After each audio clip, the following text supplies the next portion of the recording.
পেছনে ফেলে এসেছি ইটকাঠের শহর, ধূসর ব্যস্ততা। সামনে শুধু খোলা আকাশ আর সবুজ হাতছানি। ইঞ্জিন যখন প্রথম বাঁকটা নিল, শীতল বাতাসে সে যেন কানের কাছে ফিস ফিস করে বলল, স্বাগত।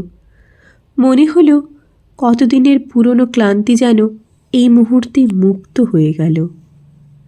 পাহাড়ের এই আঁকাবাঁকা রাস্তাটা যেন এক রহস্যময় নদী। প্রতিটি বাঁক পেরোলেই চোখের সামনে খুলে যায় এক নতুন দিগন্ত।